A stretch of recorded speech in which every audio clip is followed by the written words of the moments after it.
नमस्कार सभी विद्यार्थियों को एक बार फिर से आपका स्वागत है अपनी यूट्यूब चैनल ऑनलाइन क्लासेज गुरु में। हम आपके लिए लेके आए हैं कक्षा 8 विषय सामाजिक, हमारा राजस्थान, अध्याय 9। आप देख सकते हैं अध्याय 9 ग्रामीण एवं शहरी प्रशासन, यानी ग्रामीण व शहरी प्रशासन किस प्रकार से, सारी जानकारी इस वीडियो के माध्यम से आपको प्रोवाइड करवा रहे हैं। इस वीडियो के माध्यम से हम आपको अध्याय 9 ग्रामीण व शहरी प्रशासन, जिसका सारा अंश और इनके सभी प्रश्नों के उत्तर इस वीडियो के माध्यम से हम आपको प्रोवाइड करवाने जाने। ध्यान से देखिएगा इस वीडियो को।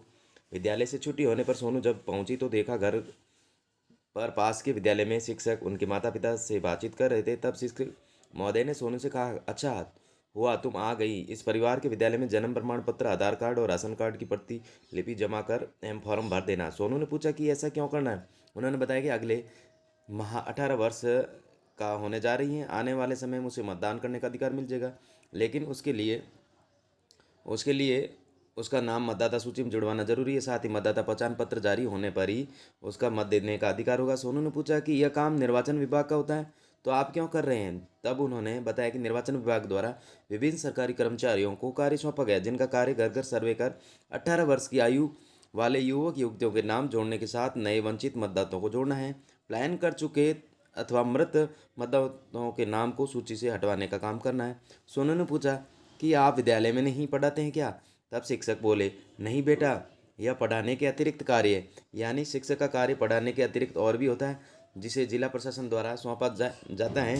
सोनू के पिता बोले कि जिस प्रकार घर के मुखिया के रूप में घर के बुजुर्ग होते हैं, उनके निर्णयों को सभी मानते हैं, उनके सामने हम अपनी इच्छा या समस्या रखते हैं तो वे उसका समाधान करते हैं। घर के सदस्यों की सुरक्षा, स्वास्थ्य, भोजन आदि की पूर्ति भी परिवार के सदस्यों द्वारा की जा सकती। तब शिक्षक महोदय बोले, सोनू, आपके पिता ने परिवार के उदाहरण से सरकार के कामकाज को बताया है। ये अच्छा प्रयास था। जिस प्रकार से घर का प्रशासन मुखिया और घर के सदस्यों के कार्य और दायित्व से पूरा होता है या चलता है, ठीक उसी प्रकार हमारी स्थानीय स्तर की सरकार त्रिस्तरीय व्यवस्था से चलती है। ग्रामीण प्रशासन में यह कार्य क्रम ग्राम पंचायत, पंचायत समिति और जिला परिषद के रूप में छोटे से बड़े क्रम में होता है। चलो आज तुम्हें ग्रामीण प्रशासन का प्रयास, ग्रामीण प्रशासन, यहाँ पर ग्रामीण क्षेत्र में समस्त वर्गों के लोगों की लोकतंत्र में अधिकतम भागीदारी सुनिश्चित करने के लिए हमारे देश में 73वें संविधान संशोधन विधेयक अंतर्गत पंचायती राज व्यवस्था को अपनाया गया है।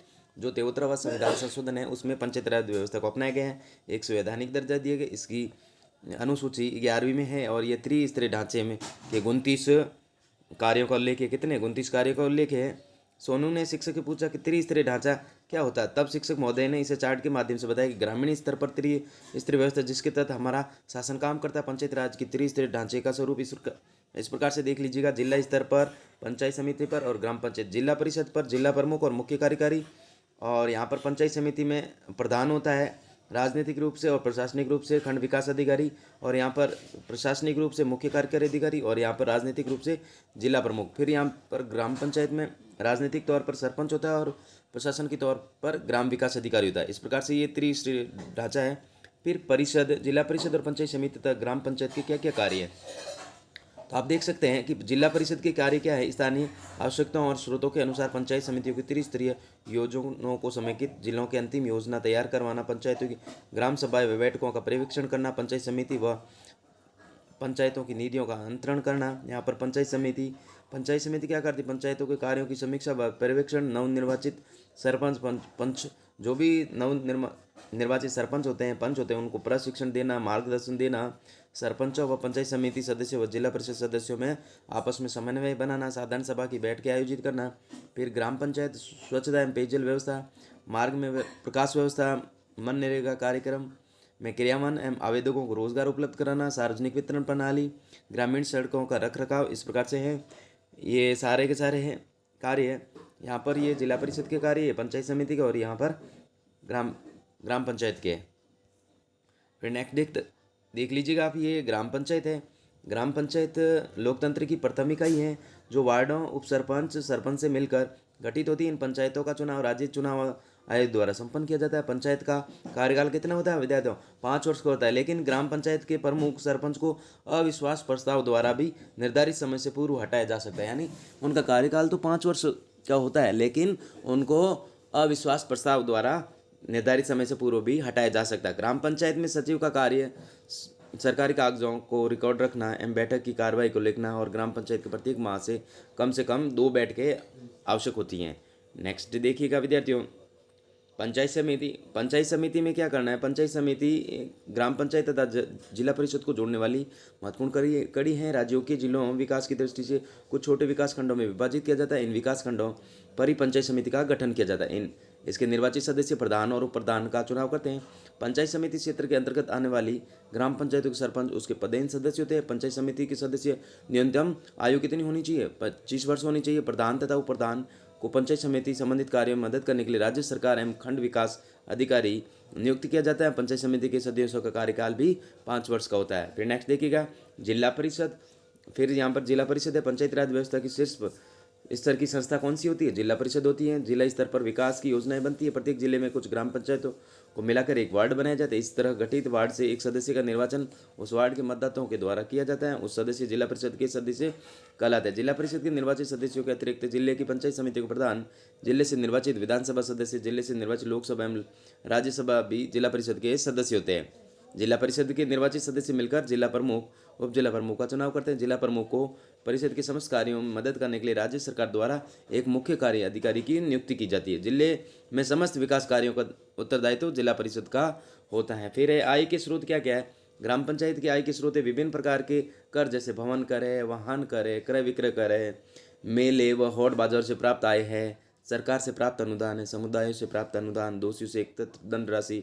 फिर पंचायत समिति स्थानीय करों शुल्कों से प्राप्त आय, राज्य सरकार से प्राप्त अनुदान, मेले व हाट बाजार से प्राप्त विभिन्न सरकारी परियोजनाओं को चलाने के लिए सरकार द्वारा उपलब्ध कराई गई राशि, व्यापारी व्यवसाय और उद्योगों पर लगाए गए कर से प्राप्त आय है। फिर नेक्स्ट देखिएगा जिला परिषद की आय के स्रोत क्या है। तो केंद्र तथा राज्य सरकार द्वारा प्राप्त अनुदान होता है।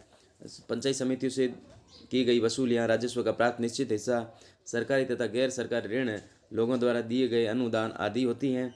फिर यहाँ पर सोनू बोली, गुरुजी अब मुझे पता चल गया कि मुझे मेरे जन्म के प्रमाण पत्र को बनाने के लिए ग्राम पंचायत में जाना होगा, लेकिन मुझे यह बताए ग्राम सभा क्या होती। तो गुरुजी बताते ग्राम सभा पंचायत राज की आधारभूत संस्था। ग्राम सभा का क्षेत्र एक राजस्व ग्राम होता है। सामान्यतः प्रत्येक ग्राम पंचायत की अपनी ग्राम सभा होती है। ग्राम सभा के सदस्य उस राजस्व ग्राम के रहने वाले मतदाता होते हैं, यानी सभी गांव में रहने वाले मतदाता होते हैं। ग्राम सभा की बैठकों में भाग लेना उसका अधिकार और कर्तव्य है। एक तरह से ग्राम सभा में प्रत्यक्ष प्रजातंत्र का उदाहरण है, जिसके तहत ग्रामवासी स्थानीय समस्या और विकास के संबंध में सीधे भाग लेते। सामान्यतः हर 3 महीने में ग्राम सभा की एक बैठक बुलाई जानी आवश्यक है, यानी 3 महीने में एक बैठक बुलानी आवश्यक है। आमतौर पर 26 जनवरी, 1 मई, 15 अगस्त और 2 अक्टूबर को ग्राम सभा की बैठकें होती है, यानी साल में 4 बैठकें होती हैं। आवश्यकता पड़ने पर ग्राम पंचायत का मुखिया चाहे तो ग्राम सभा की और भी बैठकें आयोजित कर सकता है। आवश्यकता पड़ने पर और भी बैठकें आयोजित कर सकता है। फिर यहाँ पर ग्राम न्यायालय क्या है। ग्रामीण क्षेत्रों में ग्राम स्तर पर शीघ्र सुलभ न्याय दिलाने और ग्राम न्यायालय एक्ट 2000 एक्ट के तहत ग्राम न्यायालयों की स्थापना की गई। राजस्थान में ही पहला ग्राम न्यायालय जयपुर जिले में बस्सी में खोला गया। कहाँ खोला गया? जयपुर जिला है जिसमें बस्सी, उसमें खोला गया। इन ग्राम न्यायालय में न्यायिक अधिकारियों की नियुक्ति उच्च न्यायालय के परामर्श से की जाती है। फिर नगरीय प्रशासन।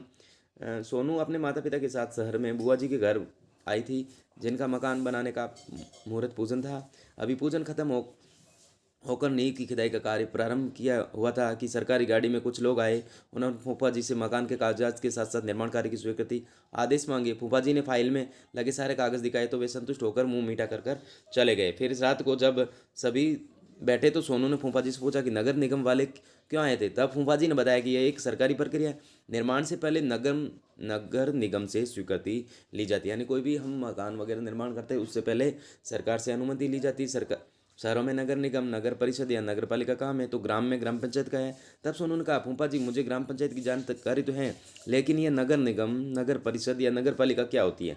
तब फूफा जी ने बताया कि एक नगरीय शासन व्यवस्था जिसमें और जनसंख्या के मानदंड के अनुसार वार्ड में मापा जाता है और सभी वार्ड मिलकर एक नगर निगम की स्थापना करते हैं। इसका मुखिया, महापौर और सभापति होता है। कौन होता है? नगर निगम का मुखिया, महापौर या सभापति होता है और वार्ड से चुने हुए प्रतिनिधि पार्षद होते हैं। ये नगर की सभी सुविधाएं जैसे सड़क, यातायात, पेयजल, साफ सफाई, स्वच्छता आदि का ध्यान रखते हैं। जैसे तुम्हारे ग्राम पंचायत के सरपंच और वार्ड पंच गाँव में विकास कार्य किया जाता है। सो उन्होंने कहा जैसे हमारे गाँव में सरपंच और वार्ड पंच मिलकर गाँव का विकास देखते हैं, तो शहर में काम कौन कौन से देखते हैं। तो शहरी शासन के 3 रूप होते हैं, नगर निगम, नगर परिषद और नगर पालिका। वे बड़े शहर जहाँ जनसंख्या 5 लाख से ज़्यादा हो यानी जो बड़े नगर जिनकी जनसंख्या 5 लाख से ज़्यादा हो और सालाना आय 1 करोड़ से ज़्यादा होने पर वह नगर निगम बनाए जाते हैं। यानी जनसंख्या होनी चाहिए 5 लाख से ज़्यादा और वार्षिक आय होनी चाहिए 1 करोड़ से ऊपर। जिन शहरों की जनसंख्या 1 लाख से ज़्यादा 5 लाख से कम होती है वह है नगर परिषद की स्थापना, और शहर जहाँ 15,000 से 1 लाख तक के बीच होती है और वहाँ नगर पालिका बोर्ड बनाया जाता है। शहर को अलग अलग क्षेत्रों में बांटा जाता है जिसे वार्ड कहते हैं। हर वार्ड से वहाँ की जनता एक प्रतिनिधि पार्षद चुनकर संस्थाओं में भेजती है। यह अपने वार्ड के विकास के कार्य करते हैं। ये प्रतिनिधि पार्षद मिलकर अध्यक्ष और उपाध्यक्ष को चुनते हैं जिनको अलग अलग नामों से पुकार जाता है। नगर निगम का अध्यक्ष महापौर या नगर परिषद के अध्यक्ष को, सभापति को नगर पालिका बोर्ड अध्यक्ष, नगर पालिका अध्यक्ष कहा जाता है। इस प्रकार से फूफा जी ने सोनू को यह भी बताया कि 74वें संविधान संशोधन के अनुसार इन शहरी संस्थाओं के चुनाव में 1/3 वार्ड महिलाओं के लिए आरक्षित की व्यवस्था की गई। इसी तरह अनुसूचित जनजाति अन्य पिछड़े के लिए भी स्थानों का आरक्षण है जनसंख्या के अनुपात में अनुसार किया गया है। यह आरक्षण व्यवस्था उनके द्वारा की हिस्सेदारी है। फिर नगरीय प्रशासन के क्या कार्य है? तो नगरीय प्रशासन है ये संस्थाओं के कार्य होते हैं। एक तो अनिवार्य कार्य जैसे शहर के लिए शुद्ध पानी व्यवस्था, सड़कों पर रोशनी व्यवस्था, सफाई की व्यवस्था करना, जन्म मृत्यु का पंजीकरण, दमकल की व्यवस्था आदि। जबकि कुछ ऐसे कार्य हैं जिन्हें करना संस्थाओं की इच्छा पर निर्भर करता है, जिन्हें ऐच्छिक कार्य कहा जाता है, जैसे सार्वजनिक बाग, स्टेडियम, वाचनालय, पुस्तकालय का निर्माण, वृक्षारोपण, आवारा पशुओं से छुटकारा, मेले प्रदर्शनों का आयोजन, रैन बसेरों की व्यवस्था आदि होते हैं। ये अनिवार्य कार्य और स्वैच्छिक कार्य हैं। फिर नेक्स्ट देखिएगा, सोनू बोली कौन सा काम वार्डों में कराया जाए? तो यह तय तय कैसे होता है? तो फूफा जी ने बताया कि जैसे गांव में नुक्कड़ तथा चौपाल में स्थानीय लोग अपनी स्थानीय समस्याओं पर चर्चा करते हैं, वैसे ही शहर के महत्वपूर्ण स्थलों पर लोग बैठकर अपनी समस्याओं पर चर्चा करते हैं। वे स्थान सार्वजनिक या पुस्तकालय, वाचनालय, घंटाघर हो सकते हैं। ऐसे स्थानों पर चर्चा उपरांत उन समस्याओं को प्राथमिकता के आधार पर चुनकर पार्षद उनके कार्यों को संस्थाओं के माध्यम से करवाते हैं। इन कार्यों के लिए संस्थाओं को 3 माध्यम से पैसा प्राप्त होता है। एक तो केंद्र सरकार के द्वारा, एक राज्य सरकार के द्वारा, और दूसरा विभिन्न शुल्क लगाकर जुर्मानों के द्वारा, और तीसरा होता है संस्थाएं अपने शहर पर विभिन्न कर लगाकर उनसे पैसा प्राप्त करती हैं। गाँव व शहरों के विकास के लिए यह भी आवश्यक है प्रत्येक नागरिक को अपने कर्तव्यों का पालन करना, प्रशासन को पूर्ण सहयोग देना। इस प्रकार से ये शब्दावली आपके देख लीजिएगा आप सभी। तो हमने आपको बताया कि जो ग्रामीण है वो ग्राम पंचायत, जिला पंचायत समिति और जिला परिषद और नगर निगम बड़े हैं, फिर नगर परिषद और नगर पालिका, 3 प्रकार से विभाजन है। तो विद्यार्थियों, जिसने चैनल को सब्सक्राइब नहीं किया तो प्लीज़ चैनल को सब्सक्राइब कीजिएगा, वीडियो को लाइक कीजिएगा और वीडियो से शेयर कीजिएगा ताकि मेरे चैनल पर जो भी वीडियो अपलोड हो आपके पास नोटिफिकेशन पहुंच सके। तो अगर वीडियो अच्छा लगा तो वीडियो को जरूर लाइक कीजिएगा। यहाँ पर देखिएगा ये शब्दावली है। भू राजस्व वह कर जो भूमि के प्रयोग के लिए लगाया जाता है, सार्वजनिक कार्य, आम जनता से जुड़े कार्य और पेयजल पीने योग्य पानी। अभ्यास कार्य है, देखिएगा आप सभी। नगरीय स्वशासन की इकाई कौन सी है? तो नगर पालिका भी है, नगर परिषद भी है और नगर निगम भी है, यानी उपयुक्त सभी है। तो इसमें द भरेंगे आप। फिर हमारे देश में किस संविधान संशोधन विधेयक पंचायती राज व्यवस्था को अपनाया गया है? तो यहाँ पर 73वां संविधान संशोधन करेंगे, द भरेंगे इसमें। और पंचायती राज 73वें संविधान, और जो है नगर से संबंधित है वो 74वें संविधान संशोधन के तहत है। फिर देखिएगा विद्यार्थियों, नगर निगम के वार्ड का निर्वाचित प्रतिनिधित्व क्या कहलाता है? पार्षद कहलाता है। फिर नगर परिषद के अध्यक्ष को क्या कहते हैं? सभापति कहते हैं। फिर यहाँ पर देखिएगा विद्यार्थियों, ग्राम पंचायत का मुखिया होता है सरपंच, तो यहाँ मिलाएंगे। जिला परिषद का मुखिया होता है जिला प्रमुख, और यहाँ पर पंचायत समिति के मुखिया होता है प्रधान, और पंचायत समिति का सरकारी पदाधिकारी होता है खंड विकास अधिकारी। फिर नेक्स्ट देखिएगा, मुख्य कार्यकारी के क्या कार्य हैं? पंचायती राज के स्वरूप को चित्र द्वारा समझाइए। ग्राम पंचायत को आय कहाँ कहाँ से प्राप्त होती है? नगरीय प्रशासन के कार्य बताइए। ग्राम सभा पर टिप्पणी लिखिए। ये सारे प्रश्नों के उत्तर इस वीडियो के माध्यम से देखिएगा आप सभी। तो आप देखिएगा, मुख्य कार्यकारी अधिकारी का कार्य क्या है? तो जिला परिषद के समस्त कार्यों को करने के लिए जिला प्रमुख की मदद करता है। फिर पंचायत राज के स्वरूप को चित्र द्वारा दर्शाइए। तो आइए इनका चित्र किस प्रकार से दर्शाना है देखिएगा आप सभी। विद्यार्थियों, ये जो चित्र दे रखा ना पंचायती राज का त्रिस्तरीय ढांचे का स्वरूप, ये आपको इस प्रकार से आपको बताना। जिला परिषद जिसमें जिला प्रमुख, और यहाँ पर मुख्य कार्यकारी अधिकारी, और यहाँ पर पंचायत समिति जिसमें प्रधान, और यहाँ पर खंड विकास अधिकारी, और ग्राम पंचायत जिसमें सरपंच और ग्राम विकास अधिकारी। ये चित्र आपको बनाना है। फिर नेक्स्ट देखिएगा प्रश्न है विद्यार्थियों, ग्राम पंचायत की आय की स्रोत कहाँ कहाँ से प्राप्त होती हैं? आय, यहाँ पर आय लिखना है। आय कहाँ कहाँ से प्राप्त होती है? तो ग्राम पंचायत की आय के स्रोत विभिन्न प्रकार के कर हैं, जैसे भवन कर, वाहन कर, क्रय विक्रय कर, मेले व हाट बाजारों से प्राप्त आय, सरकार से प्राप्त अनुदान, समुदाय से प्राप्त आय आदि होती है। फिर नेक्स्ट देखिएगा नगरीय प्रशासन के कार्य क्या हैं। तो नगरीय प्रशासन के कार्य दो प्रकार के हैं, अनिवार्य कार्य और स्वैच्छिक कार्य। अनिवार्य कार्य जिसमें शुद्ध जल व्यवस्था, रोशनी, सफाई, दमकल व्यवस्था, जन्म मृत्यु पंजीकरण। और स्वैच्छिक कार्य जिसमें सार्वजनिक कार्य हैं, मेले प्रदर्शनों का आयोजन है, स्टेडियम है, आवारा पशुओं से छुटकारा, वृक्षारोपण, वाचनालय एवं पुस्तकालय। फिर यहाँ पर प्रश्न है तीसरा, ग्राम सभा पर टिप्पणी लिखिए। तो आइए देखते हैं। तो यहाँ पर ग्राम सभा पंचायत राज की आधारभूत संस्था है। ग्राम सभा का क्षेत्र एक राजस्व ग्राम होता है। सामान्य प्रत्येक ग्राम पंचायत की अपनी ग्राम सभा होती है। ग्राम सभा के सदस्य उस राजस्व ग्राम में रहने वाली सभी मतदाता होते हैं। ग्राम सभा की बैठकों में भाग लेना उनका अधिकार और कर्तव्य दोनों है। एक तरह से ग्राम सभा में भारत में प्रत्यक्ष प्रजातंत्र का उदाहरण है, जिसके तहत ग्रामवासी स्थानीय समस्याओं और विकास के संबंध में सीधे भाग लेते हैं। सामने जो